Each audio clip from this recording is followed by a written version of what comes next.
లోకాలకు వెలుగునిచ్చే సూర్యభగవానుడు ఆయన కుమారులలో ఒకరైన వైవస్వత మనువు మానవాళికి మూల పురుషుడయ్యాడు. సూర్యుడి మరో కుమారుడైన శనిదేవుడు కర్మఫలదాతగా పేరు పొందాడు. అని సూర్యవంశంలోనే పుట్టిన యముడు మృత్యుదేవుడిగా పాపాలను శిక్షించే నరకలోకానికి అధిపతిగా ఎందుకు మారాడు? పుట్టుకతోనే రాజయోగం ఉన్నా జీవుల ప్రాణాలు తీసే కఠినమైన బాధ్యతను ఎందుకు ఎంచుకున్నాడు? ఈ ప్రశ్నల వెనక ఒక గొప్ప త్యాగం, ఒక కఠోర శాపం మరియు ధర్మాన్ని నిలబెట్టే అచంచలమైన సంకల్పం ఉన్నాయి. ఆ పురాణ రహస్యాన్ని ఈ రోజు మనం తెలుసుకుందాం. సో మీరు ఎక్కడా బోర్ ఫీల్ అవ్వకుండా మీకు అర్థమయ్యే విధంగా ఈ వీడియో ఉంటుంది. మన ఛానల్ ఫస్ట్ టైం చూస్తుంటే ఇప్పుడే సబ్స్క్రైబ్ చేసి బెల్ ఐకాన్ ఆల్లో పెట్టేయండి. నేను మీ Kiran and welcome to Kiran for you channel. పురాణాల ప్రకారం సూర్య భగవానుడికి దేవశిల్పి విశ్వకర్మ కుమార్తె అయిన సంధ్యాదేవితో వివాహం జరిగింది. వారికి వైవస్వత మనువు, యముడు అనే ఇద్దరు కుమారులు, యమున అనే కుమార్తె పుట్టారు. అయితే సంధ్యాదేవికి తన భర్త సూర్యుని ప్రచంచడమైన తేజస్సును, వేడిని భరించడం కష్టమైంది. ఆ తాపాన్ని తట్టుకోలేక ఆమె ఒక ఉపాయం పన్నింది. తన నీడ నుండి అచ్చం తనలాగే ఉండే ఒక ప్రతిరూపాన్ని సృష్టించి ఆమెకు ఛాయాదేవి అని పేరు పెట్టింది. సంధ్యాదేవి ఛాయాతో నేను తపస్సు చేసుకోవడానికి వెళ్తున్నాను. నా స్థానంలో ఉండి నా భర్తకు, నా పిల్లలకు సేవ చెయ్యి,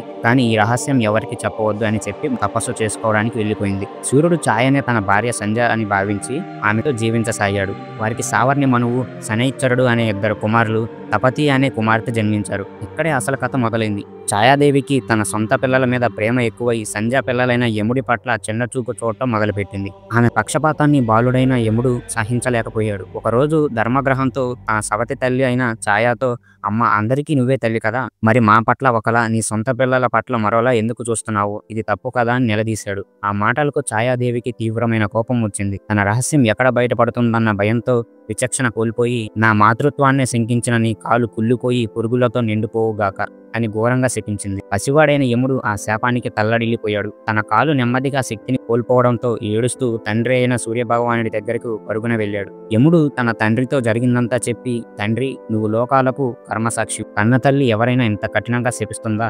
ఆమె నా అసలు తల్లి కాదనిపిస్తుంది అని వాపోయాడు. కుమారుడి మాటల్లోని బాధను, నిజాన్ని గ్రహించిన సూర్యుడు తన దివ్య దృష్టితో అసలు విషయం తెలుసుకున్నాడు. ఛాయాదేవిని నిలదీయగా ఆమె సంధ్యాదేవి కాదని, కేవలం ఆమె నీడ మాత్రమేనని నిజం ఒప్పుకుంది. సూర్యుడు వెంటనే యముణ్ణి ఓదార్చి, కుమార, శాపాన్ని పూర్తిగా తొలగించడం సాధ్యం కాదు, కానీ దాని ప్రభావాన్ని తగ్గిస్తాను. నీ కాలి నుండి కొంత మాంసాన్ని పురుగులు భూమి మీదకు చేరుస్తాయి. దానివల్ల నీ పాదం పూర్తిగా కుళ్ళిపోకుండా ఉంటుంది అని అనుగ్రహించాడు.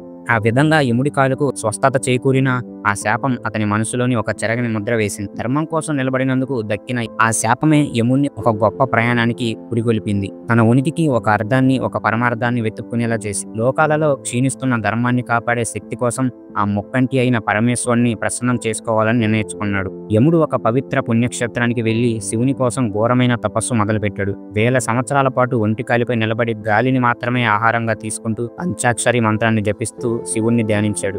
అతని తపస్సు యొక్క తీవ్రతకు ముల్లోకాలు కంపించిపోయాయి. యముడి అచంచలమైన భక్తికి, ధర్మనిరతికి పరమశివుడు ప్రసన్నుడయ్యాడు. దివ్యమైన కాంతితో నందీశ్వరునిపై ఆశీస్సుడై యముడి ముందు ప్రత్యక్షమయ్యాడు. శివుడు చిరునవ్వుతో, యమ, నీ కఠోర తపస్సుకు మెచ్చాను. ధర్మం పట్ల నీకున్న నిబద్ధత అమోఘం. నీకేం వరం కావాలో కోరుకో అని అడిగాడు. అప్పుడు యముడు చేతులు జోడించి, మహేశ్వర, నాకు పదవులపై ఆశ లేదు, అని లోకంలో అధర్మం పెరిగిపోతుంది, పాపపుణ్యాలకు తేడా లేకుండా పోతుంది. ధర్మాన్ని, న్యాయాన్ని నిలబెట్టే అధికారాన్ని నాకు ప్రసాదించు. జీవుల కర్మ ఫలాలను లెక్కించి వారికి తగిన ఫలితాన్ని అందించే శక్తినివ్వు అని కోరాడు. యముడి నిస్వార్థమైన కోరికకు ముక్తుడైన శివుడు అతనికి అనేక వరాలు ప్రసాదించాడు. యమ, ఈ రోజు నుండి నువ్వు దక్షిణ దిక్కుకు అధిపతిగా, అష్టదిక్పాలకులలో ఒకడిగా ఉంటావు. నువ్వు ఎన్నడూ ధర్మం తప్పని వాడివి గనుక ఇప్పటి నుండి నువ్వు యమధర్మరాజుగా ప్రసిద్ధి చెందుతావు. నీ తీర్పును ఎవ్వరూ ప్రశ్నించలేరు. మరణించిన జీవుల పితృదేవులకు నువ్వే అధిపతివి. వారికి శాంతి చేకూర్చే బాధ్యత నీదే. ఇకపై భూమిపై ఆయువు తీరిన జీవుల ప్రాణాలను తీసే అధికారం నీదే. పాపం చేసిన జీవుల ఆత్మలను విచారించి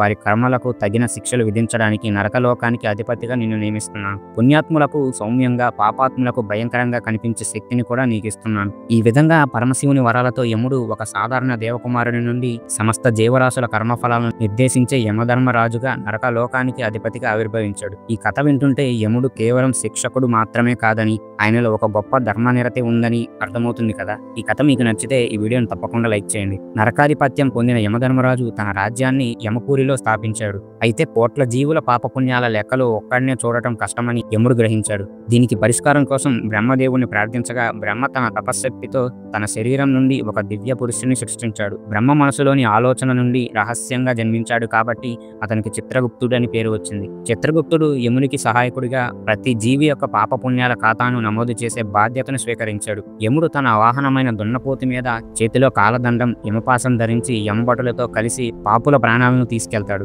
ఆయన తీర్పులో పక్షపాతానికి తావులేదు. ధనిక, పేద, బలవంతుడు, బలహీనుడు అనే తేడా లేకుండా కేవలం వారి కర్మల ఆధారంగానే స్వర్గాన్నో నరకాన్నో నిర్ణయిస్తాడు. యమధర్మరాజును కేవలం కఠినమైన శిక్షకుడిగా చూడటం సరికాదు, ఆయన గొప్ప జ్ఞాని కూడా. దీనికి ఉత్తమ ఉదాహరణ నచికేతుని కథ. తండ్రి మాటకు కట్టుబడి బాలుడైన నచికేతుడు యమలోకానికి వెళ్ళాడు. అక్కడ యముడు లేకపోవడంతో 3 రోజులు నిరాహారగా ఆయన కోసం ఎదురు చూశాడు. తిరిగి వచ్చిన యముడు ఒక బ్రాహ్మణ బాలుణ్ణి పస్తులుంచినందుకు పశ్చాత్తాపడి 3 వరాలు కోరుకోమన్నాడు. నచికేతుడు మొదటి 2 వరాలుగా తన తండ్రి శాంతించాలని, యజ్ఞ విద్యను తెలుపమని కోరాడు. 3వ వరంగా, ఓ యమధర్మరాజా, మనిషి చనిపోయాక ఏమవుతాడు? ఆత్మ ఉంటుందా? దాని స్వరూపం ఏంటి? ఈ మరణ రహస్యాన్ని నాకు బోధించు అని అడిగాడు. ఈ ప్రశ్నకు యముడు ఆశ్చర్యపోయి, ఈ రహస్యం దేవతలకు కూడా అంతు చిక్కదని, దీనికి బదులుగా సంపదలు, రాజ్యాలు ఇస్తానని ప్రలోభపెట్టాడు. కానీ నచికేతుడు శాశ్వతమైన జ్ఞానం ముందు ఈ సుఖాలు తనకు అక్కర్లేదని పట్టుబట్టాడు. ఆ బాలుడి జ్ఞాన తృష్ణకు ముక్తుడైన యముడు అతనికి ఆత్మ యొక్క నిగూఢ తత్వాన్ని, జనన మరణ చక్రం నుండి విముక్తి పొందే మార్గాన్ని ఉపదేశించాడు. ఈ సంఘటన యముడిని ఒక గురువుగా మన ముందు నిలబెడుతోంది. యముడు కథ మనకు చెప్పేది ఒకటే: జీవితంలో ఎదురయ్యే కష్టాలకు కుంగిపోకుండా వాటిని అవకాశాలుగా మార్చుకుని ధర్మ మార్గంలో పయనిస్తే ఎంతటి ఉన్నత స్థానానికైనా చేరుకోవచ్చు. ఈ పురాణ గాథ మీకు నచ్చిందని ఆశిస్తున్నాం. యముడికి అతని సోదరుడైన శనిదేవుడికి మధ్య ఉన్న సంబంధం గురించి తెలుసుకోవాలనుకుంటున్నారా? దాని గురించి మా తదుపరి వీడియోలో తప్పకుండా చర్చిద్దాం. ఈ వీడియో మీకు నచ్చినట్లయితే ఒక లైక్ చేసి మీ ఫ్రెండ్స్ అండ్ ఫ్యామిలీస్కి షేర్ చేయండి. మరిన్ని పురాణ గాథల కోసం మా ఛానల్ను సబ్స్క్రైబ్ చేసుకోండి.